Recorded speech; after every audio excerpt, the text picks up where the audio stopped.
सज्जन श्रोते चिंतक वाचक पाठक जाधव मॅडमनी एक पोस्ट टाकलेली आहे. गणपतीसाठी प्रचंड गर्दी जमले आणि अक्षरशः चेंगराचेंगरी चालू आहे.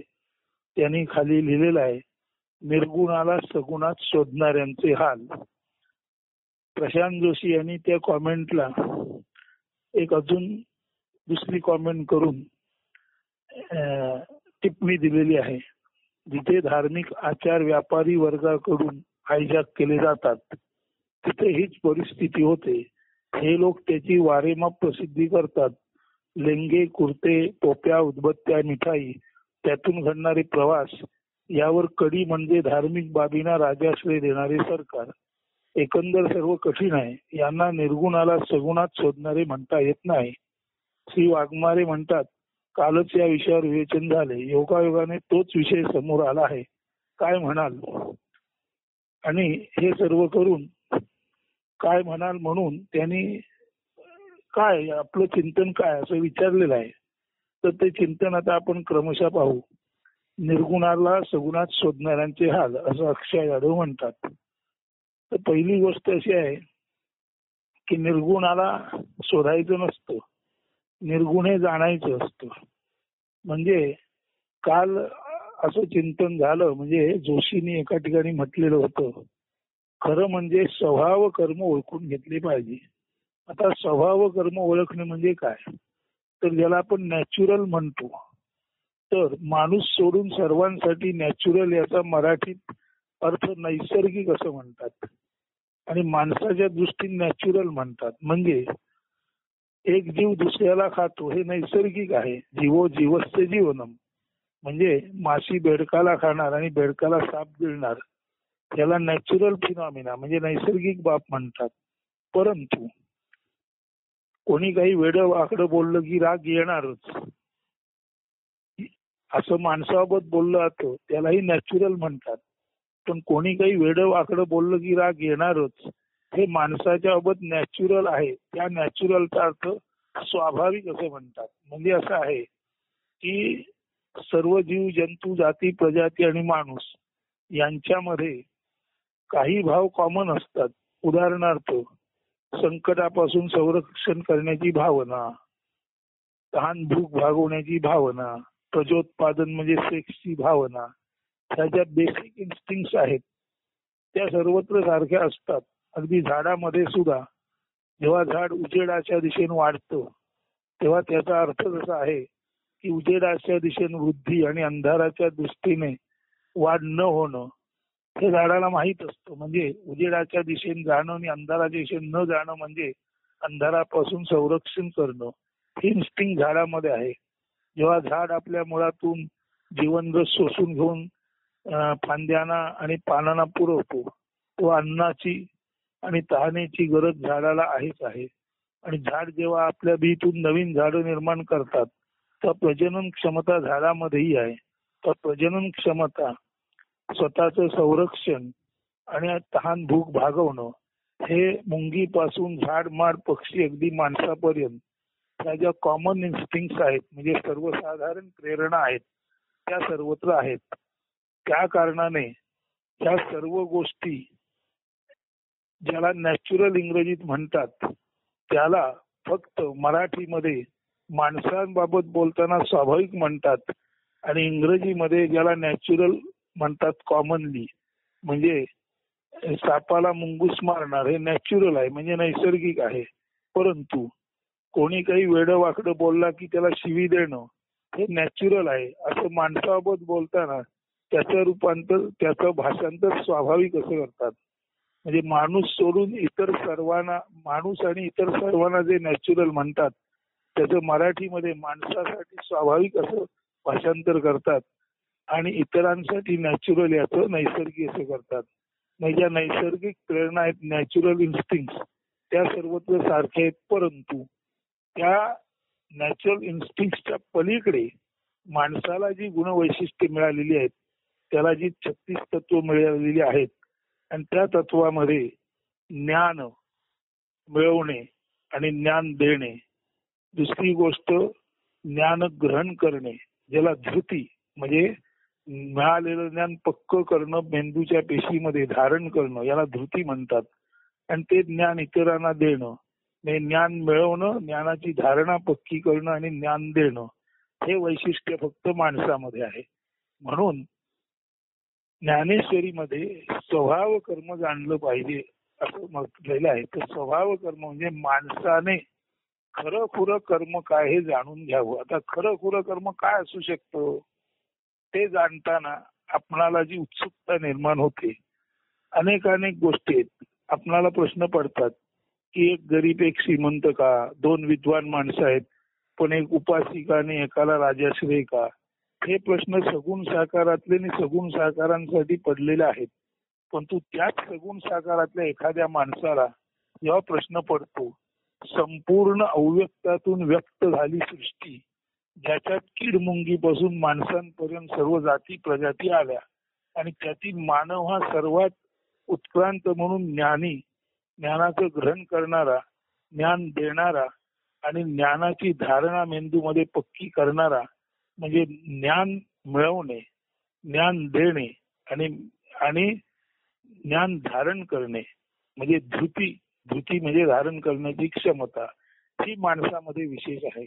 म्हणून माणसामध्ये जर ज्ञान धारण करणं, ज्ञान देणं आणि घेणं ही वेगळी क्षमता आहे, तर माणसासाठी नेमकं कर्म कुठलं महत्वाचं आहे, तर माणसासाठी स्वभाव कर्म जाणून घेणं महत्वाचं आहे. तर स्वभाव कर्म म्हणजे काय, तर समजून घ्या. स्वभाव कर्म याचा एकच अर्थ आहे, जेव्हा सर्व जीव जगत ईश्वर सर्व प्राणीसृष्टी मानवसृष्टी निर्माण झाली, तेव्हा त्यातील काही माणसांना जो प्रश्न पडला की आपण व्यक्त झालो, मग आपण व्यक्त झालो त्याच्या आधी अव्यक्त होतो, तर अव्यक्तातून व्यक्त होणं म्हणजे काय, हा प्रश्न ज्याला पडला त्यालाच व्यक्त होण्या अगोदर आपण अव्यक्त होतो, म्हणजेच सगुण साकारात येण्या अगोदर आपण निर्गुण निराकार होतो हे कळतो. त्यामुळे निर्गुण निराकार समजण्यासाठी कोणत्याही तऱ्हेच्या गर्दीची आवश्यकता नाही.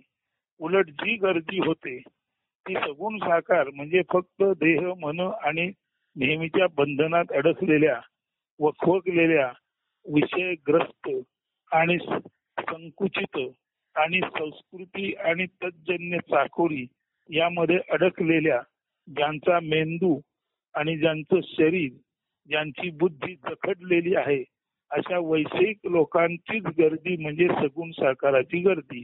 आता वैषयिक लोकांच्या गर्दीला विषयाच्या पलीकडे जो निर्विषय आहे तो गर्दीमध्ये मिळेल व गर्दीमध्ये वैषयिक लोक निर्विषय शोधतात हे म्हणणं हास्यास्पद आहे.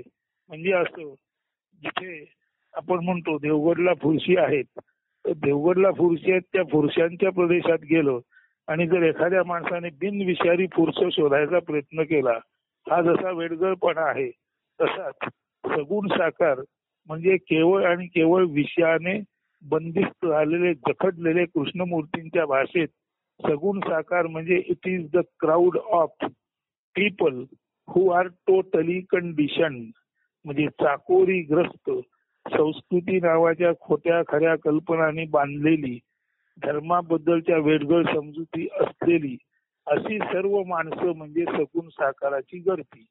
अशा वेडगळ लोकांना सगुण साकार कुठून जन्माला आलं, त्या निर्गुण निराकाराची ओढ लागेल असं म्हणणं हे दुरान्वयाने सुद्धा अशक्य आहे. आणि चुकून जर एखाद्याला जशी जाणीव झाली तर असा माणूस गर्दीत कधी असणारच नाही, तो एकटाच असेल. त्या कारणाने जरी उपहासगर्भ ही कॉमेंट असली किंवा जरी अक्षय जाधवना सुचवायचं असलं की निर्गुणाला सगुणात शोधणाऱ्यांचे हाल म्हणायचं असलं, तरी जो निर्गुणाला शोधतो तो कधीच सगुणात नसतो, तो प्रचंड गर्दीत कधी नसतो. कारण गार्ग्यांनी जसं नारायणराव पेशव्याला मारली, तसं आपल्याला माहित आहे की मेघवृष्टीमध्ये म्हटलेलं आहे, गार्द्यांच्या गर्दीत सत्य नारायण मेला. म्हणजे एक कोणतरी नारायण आहे, तो सत्य शोधतोय आणि तो सत्य शोधताना तो एकाकीपणेच शोधणार, तो काही कुठल्या गर्दीत गेलेला नाही. पण एकाकीपणे सत्य शोधणाऱ्याला सुद्धा गर्दी करून मारणारे गार्दी म्हणजे गर्दी. त्यामुळे गर्दी ही गार्द्यांची असते. गर्दी ही विषय लोलूप भोग लंपट आणि स्पष्टपणे सांगायचं म्हणजे पिंड पोषणासाठी ज्यांचा जन्म आहे अशा लोकांची गर्दी असते. अशा गर्दीत धर्म नसतोच नसतो. अशा गर्दीत सगुण साकार सोडून काही नसतंच. अशा गर्दीत इच्छा अपेक्षा सोडून काही नसतंच. आणि धारणा करणारा तो धर्म ही जर व्याख्या म्हटली तर आणि मान्य केली तर, आणि सर्वांना ती मान्य आहे असं समजायला हरकत नाही. कारण धारणा तिथे धर्म हा. मग आपली धारणा ज्याच्यावर झाली तो धर्म समजून घेणं म्हणजे स्वाभाविक कर्म समजून घेणं. प्रत्येक गोष्टीमध्ये जी हालचाल आहे, आपले क्रियाकलाप आहेत, गर्दी आहे, नाचगाण आहे, तमाशा आहे, हे करणं ते करणं, पत्री वाहणं, भटजीला दक्षिणा देणं, भटजीने दक्षिणा घेऊन आशीर्वाद देणं, ह्या ज्या सर्व गोष्टी आहेत याच्यामध्ये प्रचंड चैतन्याची हालचाल आहे. तर ही चैतन्याची हालचाल जी आहे त्याच मूळ शांत निवांत चैतन्याच्या हालचालीतून दृश्यरूप जे जग आलं त्याला सगुण साकार म्हणतात. आणि अदृश्य चैतन्य हालचालीत असताना दृश्यरूप जे डिझाईन्स येतात ते सगुण साकार म्हटलं तर आपण जी माणसं आहोत त्यांना एक रंग आहे, त्यांना एक मिती म्हणजे आकार आहे, त्यांना एक उंची आहे, त्यांना 36 तत्व आहेत. थोडक्यात म्हणजे जे निर्गुण निराकार आहे ते अनंत आहे आणि सगुण साकार शांत आहे म्हणजे मर्यादित आहे. म्हणून इनडेफिनिट मधून जेव्हा डेफिनिट येतो तेव्हा ते डेफिनिट काहीतरी आकार, काहीतरी गुण, काहीतरी भाव, काहीतरी समजुती, काहीतरी वेडेपणा, काहीतरी खुळेपणा, मध्येच कुठेतरी थोडासा शहाणपणा, असं भरपूर ज्याला आपण म्हणतो मेस, गोंधळलेल्या स्थितीत जे काही सर्व असतं त्याला सगुण साकार म्हणतात. त्यामुळे सगुण साकार ही गोंधळलेली स्थिती आहे, म्हणजे ती गर्दी आहे, म्हणजे ते गार्दी आहेत.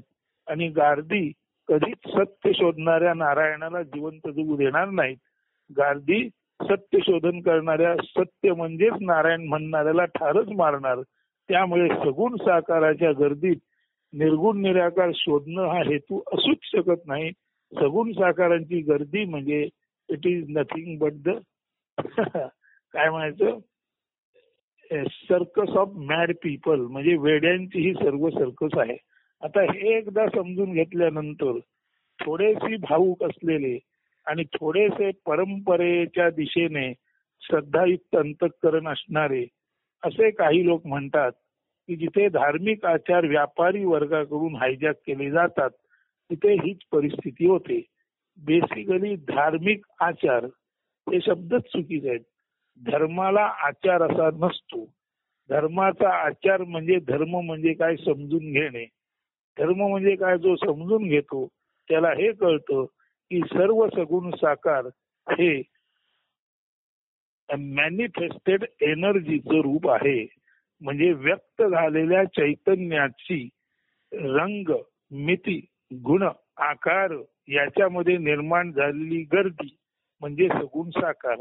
हे ज्याला कळलं त्याला एवढंच कळतं की सगुण साकार हे मूळ शांत निवांत असलेल्या चैतन्याच्या हालचालीतून निर्माण झालेली चैतन्याची दृश्य म्हणजे सगुण साकार. आता जेव्हा अदृश्य निर्गुण निराकारातून दृश्य रूप सगुण साकार येतो तेव्हा ते दृश्य रूप असल्यामुळे त्या दृश्याला काहीतरी मिती असते, लांबी, रुंदी, उंची, काहीतरी रंग असतो, काळा गोरा, काहीतरी वैशिष्ट्य असतात, ठेंगू उंच, काहीतरी अजून वेगवेगळी वैशिष्ट्यपूर्ण हालचाली असतात. म्हणजे कसा, कोणी चपळ आहे, कोणी मंद आहे, कोणी ज्ञानासाठी उत्सुक आहे, कोणी नुसताच पडून आहे. अशी अनेक सत्व, रज, तम या 3 गुणावर आधारित ही जी संपूर्ण गर्दी असते त्याला सगुण साकार म्हणतात. म्हणून जर आपण दत्ताची आरती ऐकली तर त्याच्यामध्ये म्हटलेलं आहे, एका जनार्दनी श्री दत्त जाणं. त्यातला अर्दन म्हणजे खवळणे असा अर्थ आहे. जनार्दन म्हणजे माणसं जी खवळलेली आहेत. आता ही खवळलेली माणसं म्हणजे ही गर्दी, लक्षात ठेवा. ही जी आपल्याला गर्दी दिसते वेडी वाकडी आणि अत्यंत आरडाओरडा करणारी ती गर्दी म्हणजे तो जनार्दन आहे. जन म्हणजे माणसं आणि अर्दन म्हणजे खवळलेली. माणसं कधी खवळतात? माणसं तेव्हाच खवळतात जेव्हा ती भोगाच्या पाठी, इच्छेच्या पाठी, विषयाच्या पाठी, लंपटपणाच्या पाठी आणि पिंड पोषण सोडून दुसरं काही आपल्याला जीवनात कार्य नाही अशी समजणारी वेडी माणसं म्हणजेच जनार्दन. आता या जनार्दनामध्ये श्री दत्तदाड म्हणजे जेव्हा सत्व रज तम हे त्रिगुण त्यांच्या परमोच्च अवस्थेत असतात तेव्हा त्या त्रिगुणांच्या अस्वस्थतेतून माणसांमध्ये अस्वस्थता निर्माण होते आणि अशी अस्वस्थ माणसं गर्दी करतात आणि गार्दी रूपाने परमेश्वर व शुद्ध धर्म याचं असणं मलिन करून टाकतात. त्यामुळे कोणत्याही तऱ्हेने गर्दीतलं आचरण याला धार्मिक म्हणता येत नाही आणि त्या कारणाने या गर्दीला व्यापाऱ्यांनी हायजॅक करायचा प्रश्नच नाही.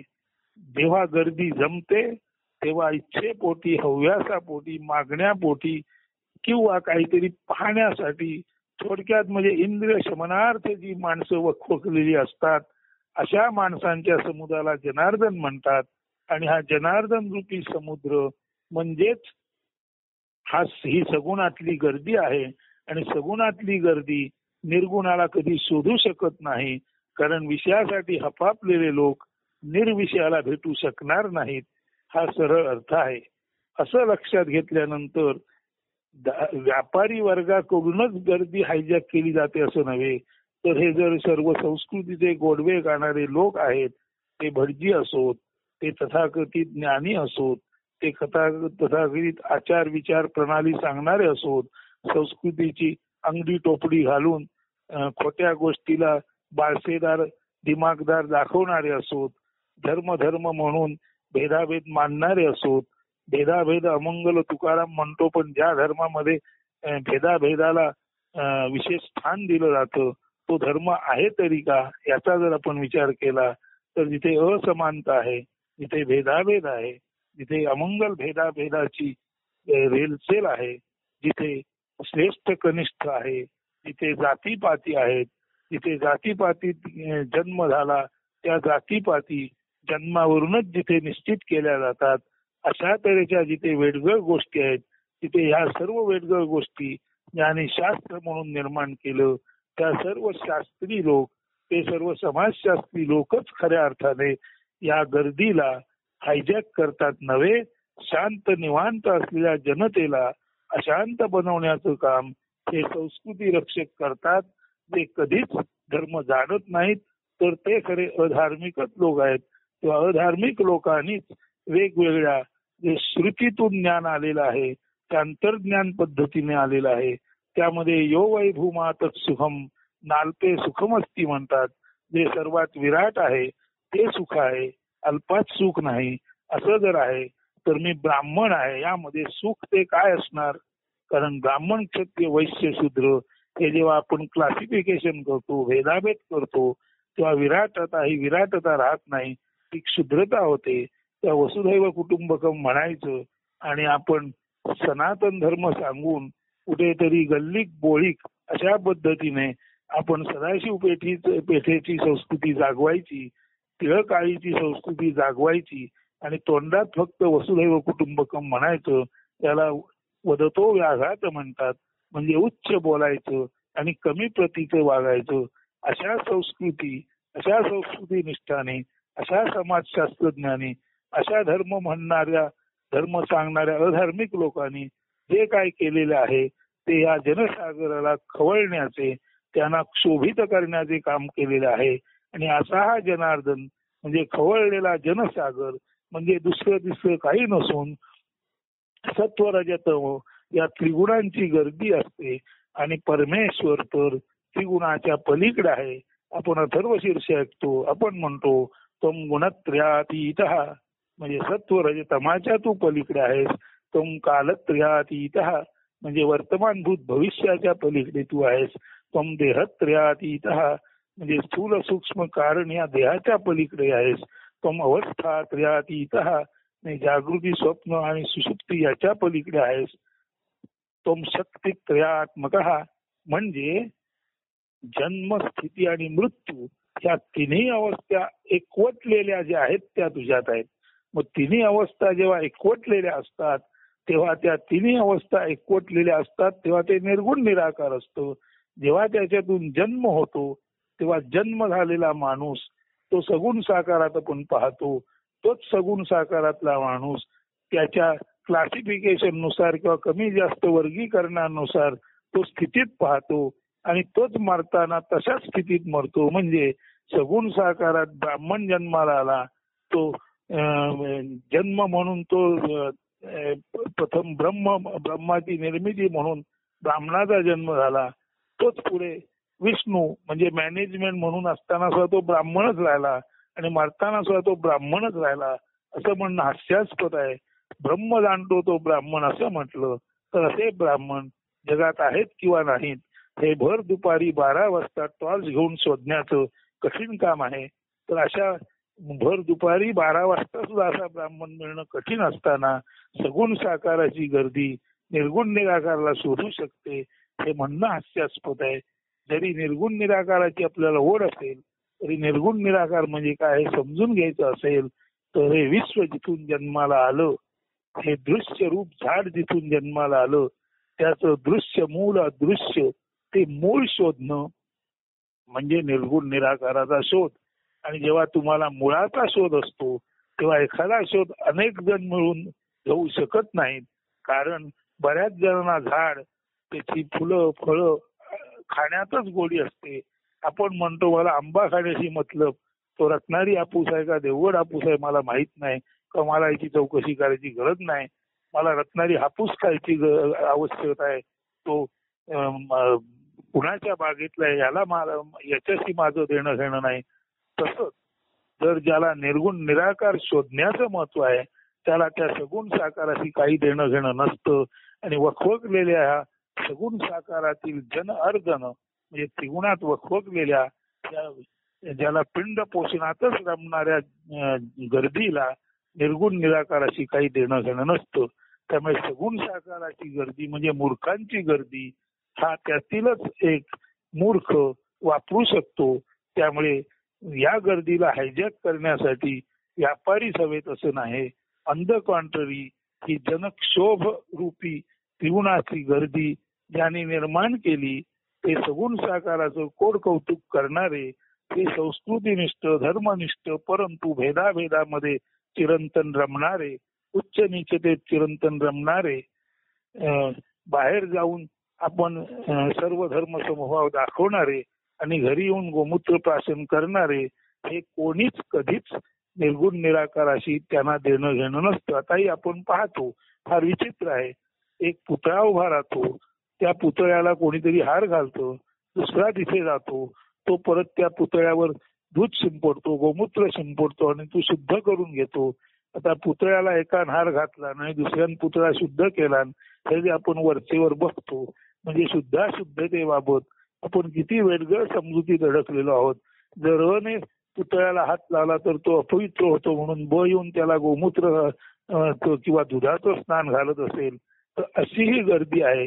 त्यामुळे गर्दी म्हटली की गर्दीचं एकमेव लक्षण आहे की गर्दी ही दुसरी दिसरी कुणाची असू शकत नाही.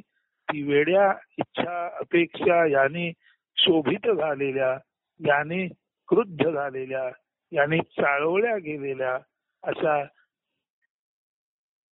चाळवल्या गेलेल्या माणसांच्या समुदायालाच गर्दी म्हणतात. म्हणून जनार्दन अर्धन म्हणजे खवळणे. म्हणून खवळलेले जे लोक आहेत त्यांना गर्दी म्हणतात.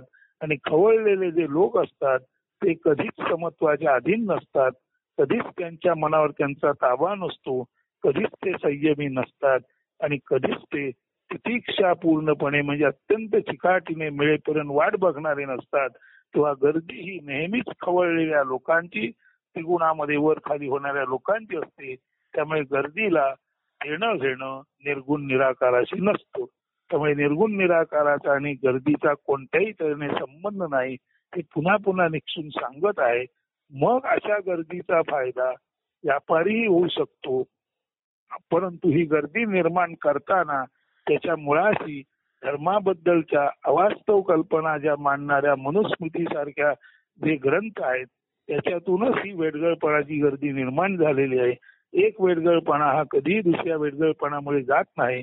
म्हणजे समजा मी विषयासाठी आतुर असेन तर कुठला तरी संकल्प करून माझ्या विषयाची पूर्ती होईल म्हणणं हा वेडगळपणा आहे. देवाने माणसाला जन्माला येतानाच 36 तत्व देऊन अपडेट करून पाठवलेलं आहे. तशी त्याने पोटाला भूक आणि कंठाला तहान दिली आहे. तशी त्याने त्याला हात दिलेले आहेत, पाय दिलेले आहेत, बुद्धी दिलेली आहे, ज्ञान दिलेलं आहे. तर या क्षमतांचा वापर करून ज्याने त्याने आपलं अन्न वस्त्र निवारा आपल्या श्रमान शोधायचं असतं ते सोडून जर कोणत्या भटजीमुळे, तांत्रिकामुळे, मांत्रिकामुळे, शाक्तपंथीय माणसामुळे असं असं कर्म तुला ते मिळेल असं जर कोण सांगत असेल तर हा संपूर्ण वेडगळपणा आहे.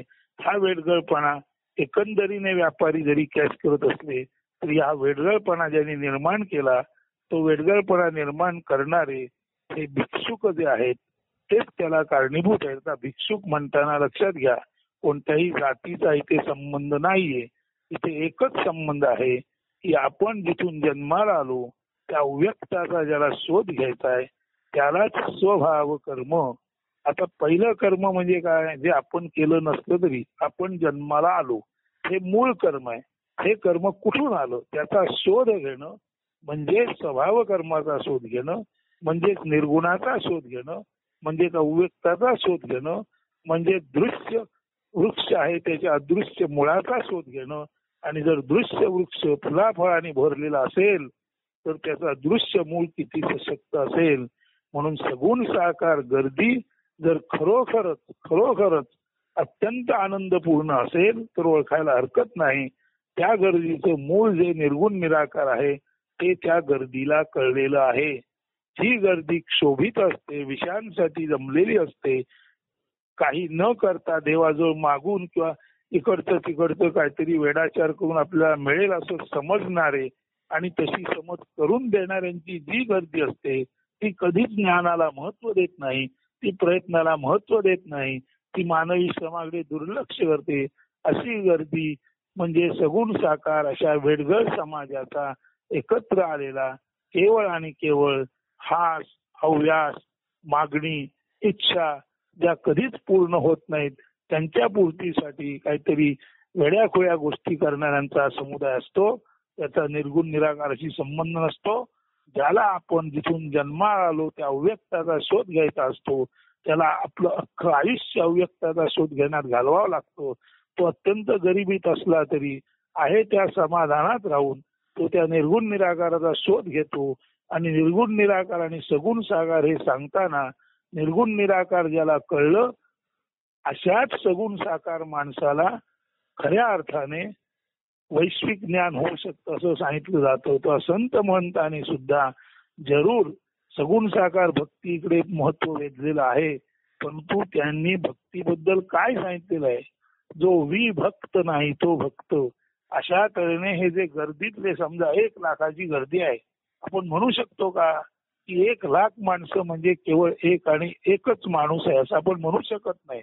जरी वेगवेगळ्या प्रसंगात 1 मराठा लाख मराठा म्हणत असले तरी नीट पाहू गेलं तर खरोखरच लाख मराठे म्हणजे 1 मराठा अशा अर्थी एकमेव असतो का.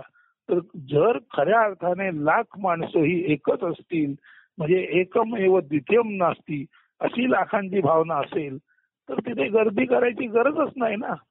ज्या अर्थी गर्दी काहीतरी हवं म्हणून आहे, ज्या अर्थी गर्दी काहीतरी मिळण्यासाठी आहे त्यार्थी लाखभर लोकांना अनेकानेक इच्छा आहेत आणि त्या अनेकानेक इच्छा स्वाभाविकपणे एकमेकांच्या विरुद्ध असू शकतात. आता जे आवश्यक नाही ते बघा सध्या चालू आहे. आता कसं अला रिझर्वेशन मिळालं नाही म्हणून तो आंदोलन करतो, ला रिझर्वेशन देताना बच्या रिझर्वेशन कोट्यातून दिलं की ब म्हणतो आमच्यात ह्यानं आम्ही घेणार नाही. म्हणजे काय आहे सध्या केवळ केवळ केवळ भांडणं चालू आहेत. आणि अशी भांडणं जिथे लागतात ती भांडणं म्हणजे सुद्धा सगुण साकाराची गर्दीच आहे. मग ती राजकारणातली असो, ती तथाकथित धर्माच्या क्षेत्रातली असो, हे संपूर्णपणे अन्यायावर आधारित हे जे चित्र दिसतं त्याला कारण आपण शुद्ध अस्तित्वाचा शोध न घेता केवळ आणि केवळ माझी इच्छा पूर्ण झाली की मला पावलं असं हे जे म्हणणं आहे, असं हे जे अप्पलपोटेपण आहे तेच आज सर्व जगामध्ये राजापासून प्रजेपर्यंत पसरलेले असल्यामुळे एक मात्र सत्य आहे की शेवट जोशी जे म्हणतात की असंच जर असेल तर फारच कठीण आहे. आता त्यांनी तिथे लेंगे, कुर्ते, टोप्या, उदबत्त्या, मिठाई याचा उल्लेख केलेला आहे. बरोबर आहे. हा केवळ आणि केवळ व्यापार आहे. जसा मनोव्यापार म्हणजे मन वेगवेगळ्या दिशेने प्रेरित झालेला आहे. मनाला वेगवेगळ्या इच्छा आहेत. तर त्या वेगवेगळ्या इच्छा पूर्ण करणाऱ्या वेगवेगळ्या वस्तू आहेत. त्यांना वेगवेगळे तंत्रमंत्र देणारे वेगवेगळे भिक्षुक आहेत किंवा तांत्रिक आहेत, मांत्रिक आहेत, गुरव आहेत, कोणी आहेत, कोण धार्मिक कोण असतील, म्हणवत असतील स्वतःला ज्ञानी, ते सर्व आहेत. तर हे सर्वच लोक सगुण साकार म्हणजे वखवकलेले आहेत. हे सर्व लोक एका जनार्दनी एक आणि एक खवळलेला जनसागर आहे. आणि त्याच्यामध्ये श्री दत्त जाणं याचा अर्थ एवढाच आहे, त्रिगुणामध्ये सत्व रज तम या त्रिगुणामध्ये प्रेरित होऊन जे अत्यंत बुभुक्षिततेने वावरत असतात अशा संपूर्ण समुदायाला जनार्दन म्हणजे खवळलेल्या लोकांचा सागर, समुदाय किंवा गर्दी म्हणतात. आणि ज्यांच्या इच्छा कधी पूर्ण होत नाही त्यांना कधीच निर्गुण निराकार, त्यांना कधीच अव्यक्ताचं भान येत नाही. आणि ज्यांना अव्यक्ताचं भान असतं, ज्यांना निर्गुण निराकार कळतं, ते कधीच गर्दीत राहत नाही. गर्दीत राहतात, कळपात राहतात, ती माकडं राहतात. लक्षात घ्या, संत कधीही गर्दीत नव्हते. ज्ञानेश्वर तुकाराम यांच्यामध्ये काही 100 वर्षाचा काळ आहे. जरी ते वारकरी म्हणून त्यांच्या पाठून लोक येत असले तरी संत त्याच्या जागी एकटा आणि विरळ असतो. त्याच्या पाठून जाणारे लोक ठीक आहे, त्या संतांबद्दल चांगल्या भावान जातात तोपर्यंत ठीक आहे. पण संत सुद्धा जर तुम्ही काही मागायला गेलात तर तुम्हाला तेच सांगतील, ठेविले अनंते तैसेची राहावे. आता अनंत याचा अर्थ इन्फिनिट असा आहे. म्हणजे ह्या इन्फिनिट अनंत अशा जगामध्ये आता जग इन्फिनिट आहे म्हणजे काय, जसं आपण सगुण साकार पाहतो त्याच्या पायाशी अजून व्यक्त न झालेलं आहे ते निर्गुण निराकार आहे. सगुण साकार हे व्यक्त जग आहे आणि अजून व्यक्त न झालेलं पाया म्हणजे निर्गुण निराकार आहे. आणि सगुण साकार आणि निर्गुण निराकार मिळून हे विश्वची माझे घर ऐसी मती ज्याची स्थिर किंबहुना चराचर आपणची झाला. म्हणजे चर आणि अचर, open and hidden, manifested and unmanifested, सगुण साकार आणि निर्गुण निराकार मिळून आपण एक आणि एकमेव आपणच वैश्विक आहोत ही ज्याची भावना झाली तो कधी गर्दी करणार नाही. गर्दी करणाऱ्या करा म्हणणाऱ्या लोकांना तो बळी पडणार नाही. तथाकथित भेदाभेद जनित धर्माच्या नादी तो लागणार नाही. हे सर्व लक्षात घेतलं तर शेवटी एकच सांगतो, निर्गुणाला सगुणात शोधणाऱ्यांचे हाल नव्हेत. हे सगुणाला आपण निर्गुण आहोत हे न कळल्यामुळे होणारे हाल आहेत. ही गर्दी म्हणजे निर्गुणाला सगुणात शोधणाऱ्यांचे हाल नव्हेत, तर सगुणाला आपलं मॅट्रिक्स, आपलं मातृस्थान, आपण मूलतः निर्गुण आहोत याचं ज्ञान नसल्यामुळे ही जी गर्दी आहे तिचे हाल होत आहेत. आणि ते बघणाऱ्यांचे सुद्धा हाल होत आहेत. पण त्यांना जाणवतंय की आपण कोणतरी वेगळे आहोत. तर निर्गुणाला सगुणात शोधणाऱ्यांचे हाल असं या गर्दीला म्हणण्याऐवजी निर्गुण न कळल्यामुळे बुभुक्षित असलेल्या गर्दीचे होणारे हाल असं याला म्हणावं.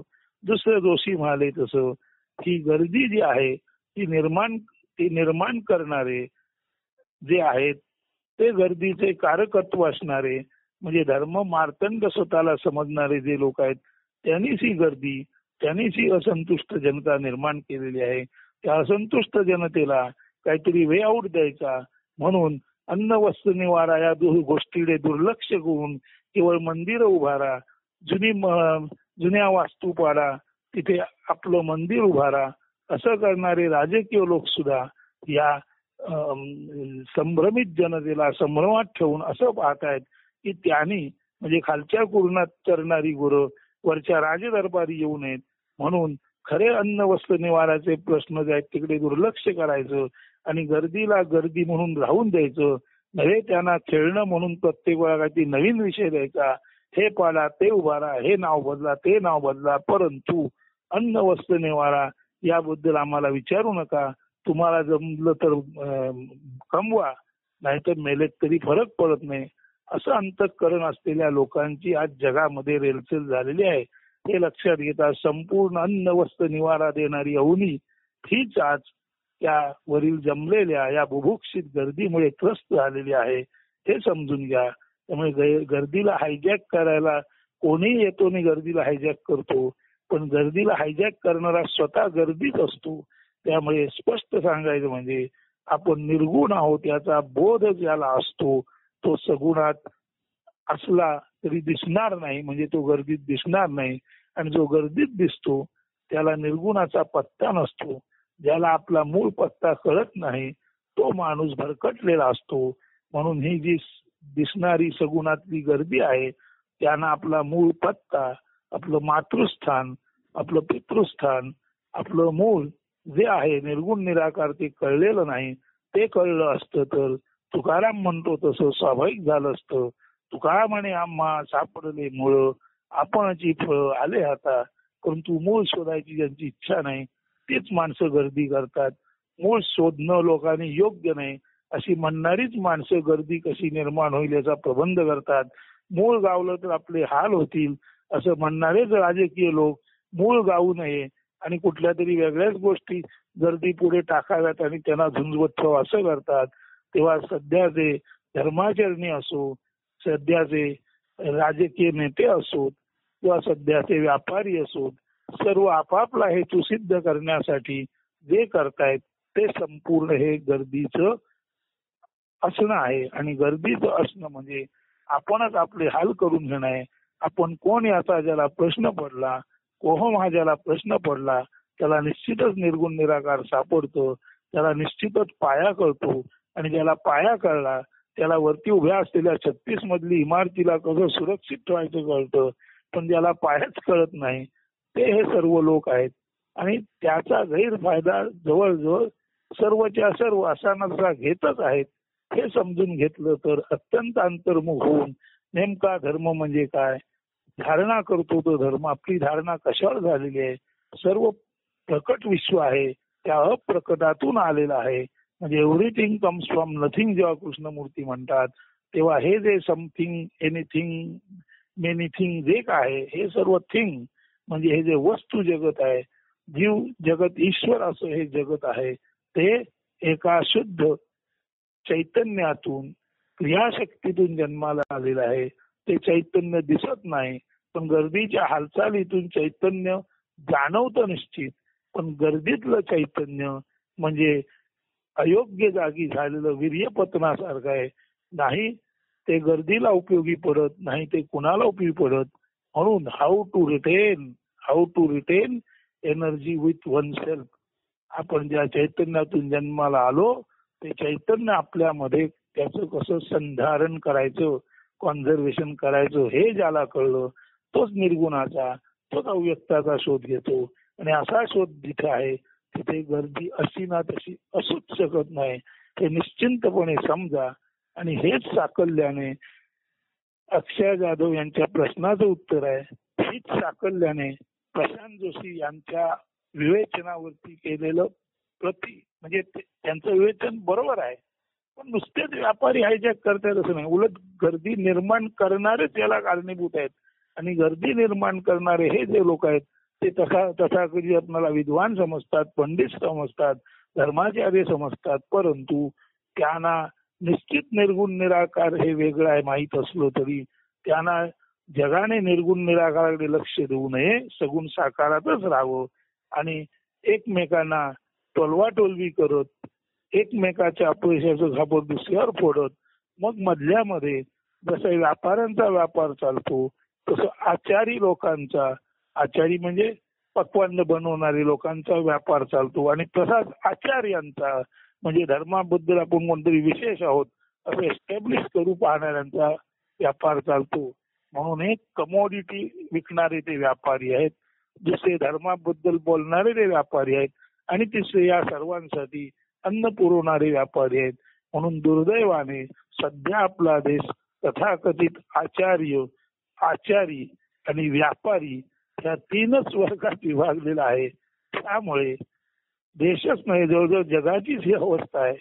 त्यामुळे येणारा काळ कठीण आहे हे ज्याला कळलं त्याने स्वभाव कर्म म्हणजे अव्यक्तातून व्यक्त आलं त्या अव्यक्ताचा शोध घ्यावा. अव्यक्ताचा शोध, निर्गुण निराकाराचा शोध घेणारा जर समाज असेल तर असा मोठा समाज असला तरी कुठेच गर्दी होणार नाही. आणि त्या गर्दीकडे बघून आपल्याला वाईट वाटण्याचा प्रश्न निर्माण होणार नाही. सारांश, सगुणात जे गर्दी करतात त्यांचा निर्गुणाशी काडीचा संबंध नसतो. दुरान्वयानेही त्यांना निर्गुण माहीत नसतं, त्यांना अव्यक्त माहीत नसतं. आणि ज्याला अव्यक्त आणि निर्गुण माहीत असतो तो सगुणात दिसूही शकत नाही. तो अत्यंत शांत निवांतपणे सोहम होसो हे आपल्या हृदयामध्ये संगीत आळवत जे जसं आहे त्यामध्ये अत्यंत आनंदी राहतो.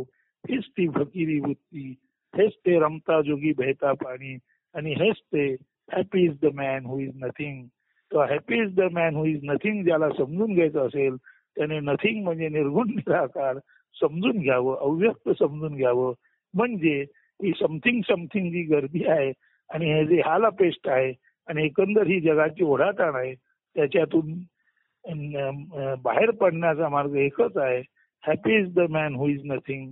फकीर तोच ज्याला फिकीर नसते. हे ज्याला समजून आलं त्याला निर्गुण निराकार कळलं आणि तो स्वतःच स्वतःच्या जागी जसा असेल तसा आनंदी राहतो. म्हणून जर माणसाला निर्गुण निराकाराचं तत्व कळलं तर स्वाभाविक माणूस म्हणतो I am complete as I am. मी जसा आहे तसा पूर्ण आहे, मला धावाधाव करायची गरज नाही. आणि अशा शांतीमध्ये जेव्हा मनबुद्धी हृदय प्रस्थापित होतात तो अत्यंत शांत निवांत मनातच कुठल्याही प्रश्नाची उकल होऊ शकते नव्हे. अशा शांत निवांत मनामध्ये प्रश्नच निर्माण होत नाहीत. हे एकदा समजून घ्या. म्हणजे निर्गुण निराकार अव्यक्ताचं शास्त्र ज्याला कळलं, चैतन्याचं शास्त्र ज्याला कळलं त्याला विनाशस्त्र त्या गर्दीचं निराकरण करता येतं. चिंता करायची गरज नाही. आपण एक असलो तरी आपण एकमेव द्वितीयम नास्ती असं ते निर्गुण निराकार तत्वच आहोत. ही जर धृती, ही जर धारणा शक्ती आपल्या मेंदूंच्या पेशींमध्ये आपण निर्माण करू शकलो का, मेंदूंच्या पेशींमध्ये ही धारणा शक्ती निर्माण झाली. तशी धारणा शक्ती असते मेंदूंच्या पेशींमध्ये, पण चुकीच्या दिशेने गेल्यामुळे ती धारणा शक्ती कमकुवत होते. ती पुन्हा आपण जागृत करायचं म्हटलं तर 100% सुखी समाज म्हणजे तोच असेल ज्याला निर्गुण निराकार अव्यक्ताचीच शोध घेण्याची मनीषा आंतरिक इच्छा असते. आणि अव्यक्ताचा शोध आणि निर्गुण निराकाराचा शोध घेणं ही वैयक्तिक इच्छा नसते, ती पूर्ण समाजाला हितावं अशी मोठी अपेक्षा असते. आणि मोठी अपेक्षा म्हणजे यो वैभुमा तत्सुखम नाल्पे सुखम असती. म्हणजे विराट तेच सुख आहे, ब्रह्मातच सुख आहे. ब्रह्मसुख हेच खरं सुख आहे. बाकी किंचित सुख हे सुख नव्हेच. हे समजणं म्हणजेच गर्दीत असून सुद्धा एखाद्याने कसं मोकळं राहावं हे समजणं आहे. अस्तु. दीर्घ विवेचन झालं, पण बहुधा या सर्वातून आपणाला मूळ प्रश्न नीट कळला असेल अशी आशा करतो. धन्यवाद. आणि सर्व काही तत्सत ब्रह्मार्पण वस्तू या भावाने अर्पण करतो. ओम शांती शांती शांती.